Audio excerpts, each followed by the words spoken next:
Coming up now is advertised public hearings. Presentation scheduled. This is a public safety item. It's item number 47, adoption of ordinance 24-31, school zone speed cameras. And I believe Deputy DePaul is up. Good morning, Commissioners, Mr. Bishop, Mr. Clegg. I have a presentation that I'd like to give.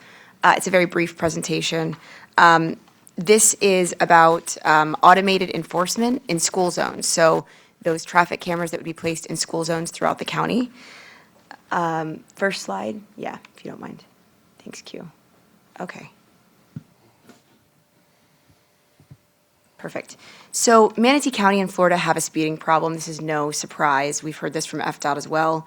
In 2017, Sarasota Manatee was ranked one of the 10 most dangerous metropolitan areas for pedestrians in the entire county.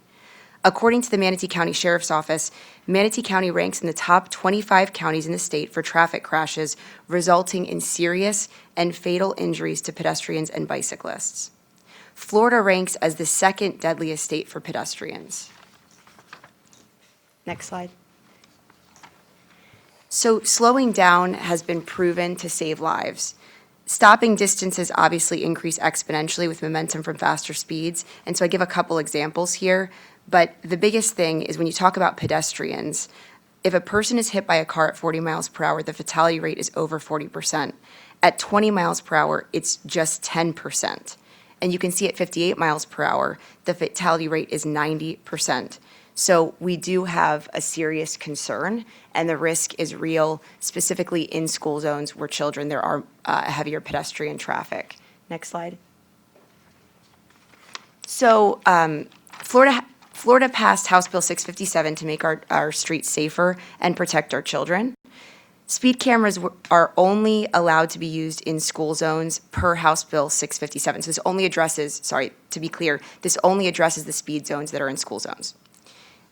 Wide support is in opinion polls. There's strong bipartisan passage in the House and the Senate. We can only enforce during school hours, which is 30 minutes before school through 30 minutes after school.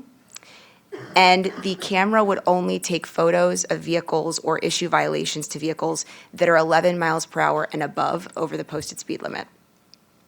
This carries a lower fine amount than your regular red light cameras. If anyone remembers the red light cameras, it carried a fine of $158. This is only a fine of $100. And this fine revenue supports school safety and crosswalk guards. The statute's very specific on what these funds can be used for. They have to be used for public safety initiatives. This requires traffic studies and public hearings on the safety needs. Before we can install any cameras, an in-depth study has to be done, which we have conducted at the school zones within the county. And then we also have to have a public hearing, which is why this was advertised. The ordinance was advertised in advance for 10 days. Increased signage and warnings to drivers of the photo enforcement have to be posted. So before that, we can actually take the videos and the camera footage, we have to post signage.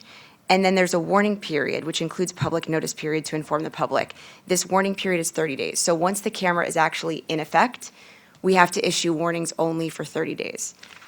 Next slide. So in conclusion, this is a fair law that saves lives. It's violator funded, and it curbs speeding via civil liability rather than criminal infraction, so it carries no points. Our community has a compelling safety need to improve pedestrian safety, and we can anticipate dramatically reducing speeding in the first year with these cameras.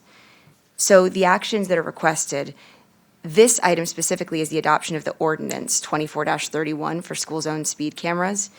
And then we have the approval of the interlocal agreement with the MSO, which was on the consent agenda that was already approved. And then two items from this one, we have the execution of the piggyback agreement for the speed detection camera system for school zones. So I'm here to take any questions about logistics or any of the language within the ordinance. All right, thank you, ma'am. Commissioner Ballard's on the board. Yeah, I just have one quick question. On the second to last slide, the enforcement time. So it says enforced only during school hours, 30 minutes before school commences to 30 minutes after school ends. Is that literally the entire school day, or is it during pickup periods and drop-off periods? So that's a great question. So what the statute allows is from 30 minutes before school starts. So let's say if school starts at 8 a.m., it would start at 7:30.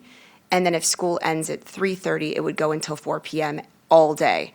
So during I say it the flashing beacon period, so that time that is the commuting time for drop-off and then pickup, during that time, it would enforce that speed zone, whatever that be on the flashing beacon. And then when the flashing beacon goes off, it would enforce the other posted speed. The reason behind the statute, I believe, is because there's still children that walk to lunch at some schools or get picked up early from school for a doctor's appointment or so on and so forth, and they want to protect the entire school zone during the school day. That does not mean that we have to enforce during those hours. That's what the statute allows. And so the vendor that's selected can do whatever we dictate is done, but the statute allows for that full school day. So it's roughly usually about 7 hours. Okay, so I just wanted to be clear that typically, we think of that school zone enforcement as really being during those pickup and drop-off hours, but this does allow for those cameras to be on all day and enforcing during all school hours, regardless of whether it's pickup and drop-off. Okay, I just wanted to get some clarity on that. I don't necessarily have a super strong opinion one way or the other, but I think the most important enforcement times are obviously during pickup and drop-off. Thank you, Commissioner. I put myself on board. I think this is a great thing for Manatee County and for the school children that are out there and that are dealing with this every day. My question is, it's much like with the red light cameras. When somebody they would consistently contest they were turning on a red light or it was yellow or whatever. Is the same system going to be in place with MSO when they review this, or is that an MSO question? I mean, there's not going to be much contesting that when you're flying through a school zone in the middle of the day that you're speeding, but we got to, with the red light cameras, there was a lot of back and forth with citizens saying, no, I didn't do that. And they're like, yeah, you did, and that type of stuff. So That's another great question. So the interlocal with the MSO is almost the exact same as with the red light camera. So they have the same responsibility when it comes to what footage that the vendor would review the violation and then send it to the deputy with MSO to review and then say, yes, you can issue this violation, and then the vendor would send out the ticket. It's a much easier review process. So in the past, you'd have to look at the signal phase, you'd have to look and make sure, you'd have to check the stop bar twice to make sure that the car didn't stop at the stop bar, that they actually went through. This is much simpler because the camera footage is located within the school zone. So really the only check is, what time was it at?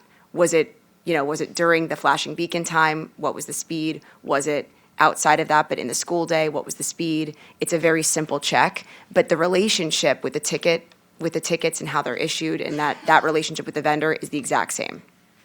Okay. All right, thank you very much. Are there any other questions of Deputy DePaul? All right, thank you. Thank you so much. What I'd like to do is call for public comment.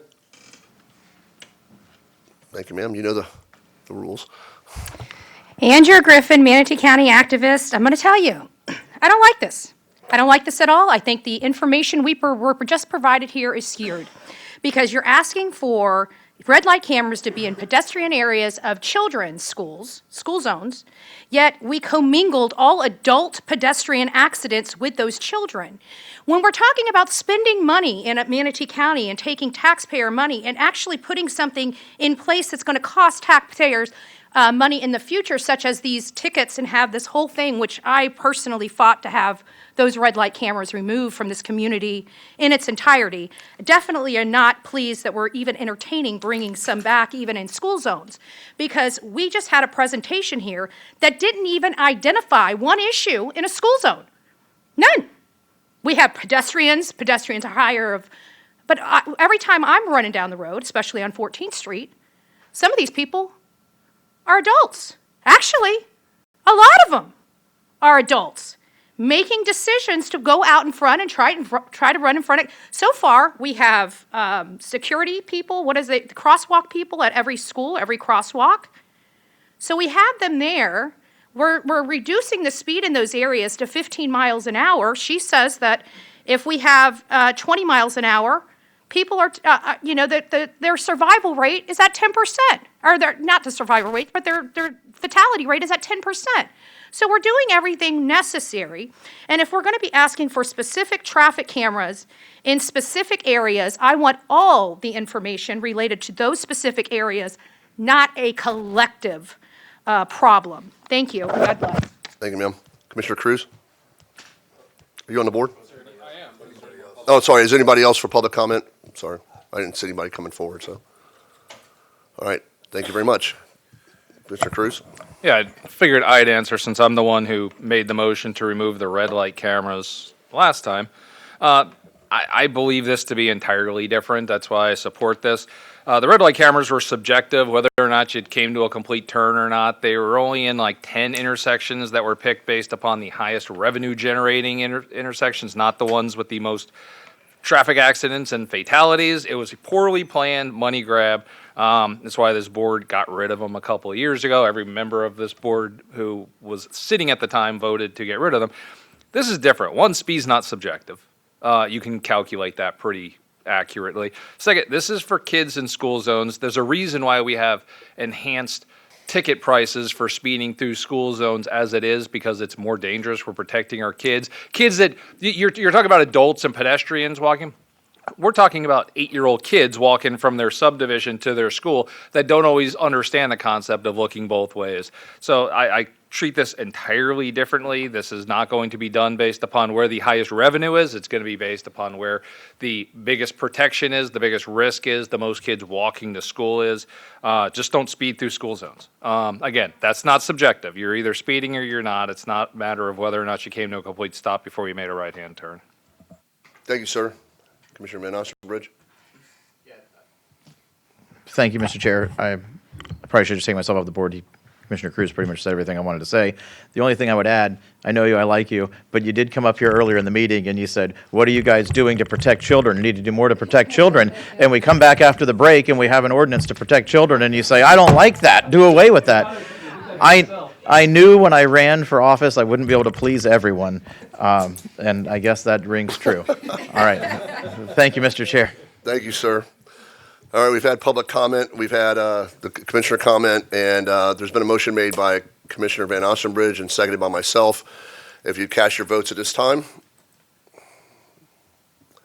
Thank you, and the item carries 7-0. What I'd like to